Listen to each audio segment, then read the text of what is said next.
Shalom, pastores, líderes, como é que vocês estão? Bom dia, boa tarde ou boa noite, dependendo do horário que você assiste esse vídeo. Deixa eu trazer uma orientação prática aqui, pastoral, para aconselhamentos que vão chegar até nós, assim como já chegaram até mim, vão chegar até você, sobre casais que estão em período de namoro e acabam caindo em fornicação, acabam pecando, acabam tendo um relacionamento sexual, talvez com penetração, talvez não com penetração, pode ser masturbação, enfim. N situações eles acabaram pecando e sujando a pureza do namoro e da santidade. Deixa eu trazer uma orientação técnica e prática para nós líderes. De maneira alguma nós podemos orientar este casal que está se namorando a casar para fugir do pecado. A gente não pode criar esse vínculo de que o casamento vai ser a resposta para fechar a brecha do pecado. Só existe uma maneira bíblica de se cerrar o pecado e a sua consequência. E essa maneira bíblica é o arrependimento genuíno e a confissão. Então, é muito importante nós praticarmos isso de não dizer para o irmão que você precisa casar agora para tapar o pecado, para continuar depois o relacionamento ou afins. Mesmo que por vezes possam ter tido uma relação e a jovem estar grávida. Pastor, então eu vou dizer para ele se separar e ela ficar uma mãe solteira? Não, de forma alguma. A orientação é conduzir eles para Cristo em um lugar onde eles entrem em um profundo arrependimento, sabendo que a relação sexual ela acabou entristecendo o Espírito Santo.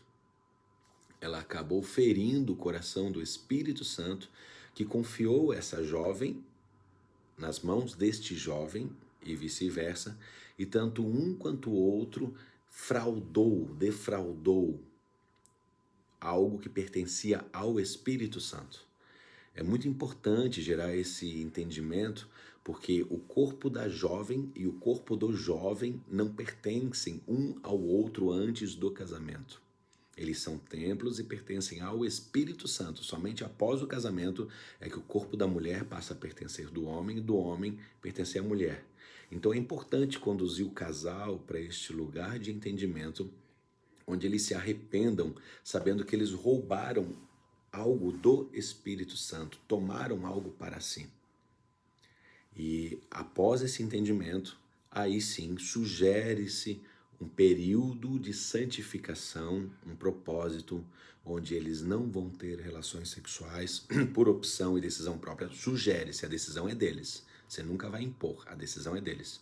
Onde eles vão ter um período sem relação sexual, sem contato, se guardando para o dia do casamento.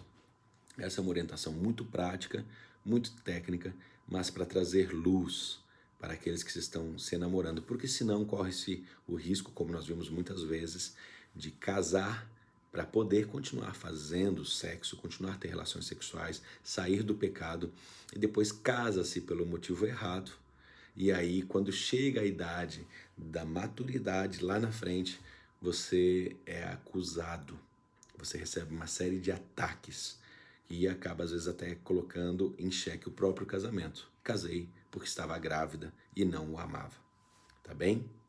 Isso é muito importante, nós como pastores, nós como os líderes das ovelhas de Jesus, conduzir elas para esse entendimento.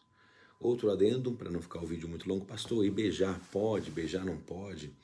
O que a gente aprendeu, o que eu vivo na minha casa e eu partilho? O beijo, ele é um ato que precede um ato nupcial. Ele é algo que é uma manutenção do relacionamento dos casados. Os casados devem e podem e devem se beijar muitos. Mas o beijo, as glândulas sensoriais dos lábios, elas no ato do beijo, elas estão diretamente ligadas aos estímulos sexuais. Então, se o casal já está decidido que não vai ter relação sexual antes do casamento, e eles estarem se beijando, com certeza este beijo vai despertar estímulos. E lembre-se que o nosso coração, o que nós aprendemos e nós vivemos, é que existe uma diferença de um namoro em santidade e um namoro em pureza. Sim, às vezes o casal está em santidade um para com o outro, mas por conta desse contato, dessa atração física, dos beijos, dessa proximidade, estão os dois em um namoro em santidade, mas cada um não está puro diante do outro. Por vezes eles podem acabar tendo um ato de masturbação. O homem beija a menina, depois vai lá e se masturba porque fica excitado por conta dos beijos. A menina, da mesma forma, beija o menino e vai lá e acaba caindo na masturbação por conta do beijo, que foi aquecendo, foi gerando aquele sentimento.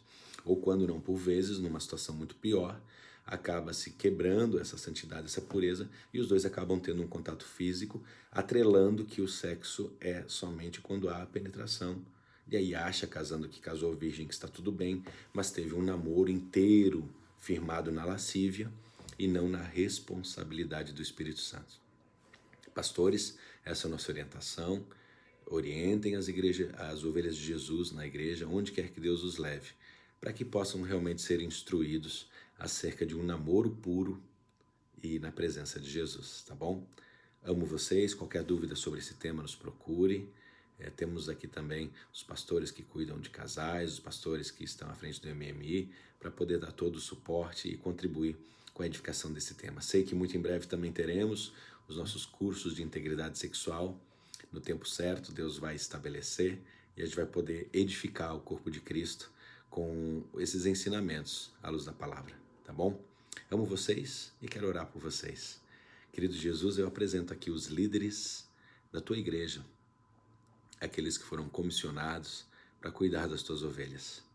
Querido Jesus, que essa orientação venha com luz ao coração deles, aos nossos corações, e que possamos, Jesus, conduzir as tuas ovelhas no teu caminho, conduzir as tuas ovelhas em um lugar onde elas não sejam levadas ao erro e que elas não percam o que elas têm de mais precioso, que é a presença do sumo pastor, Jesus Cristo, a sua presença.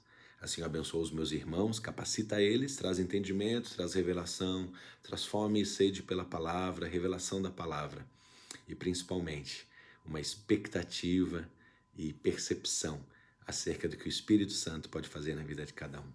Assim, eu entrego essa oração e eu abençoo os meus irmãos. Em nome de Jesus, amém. Shalom, shalom. Um beijo do pastor Dave.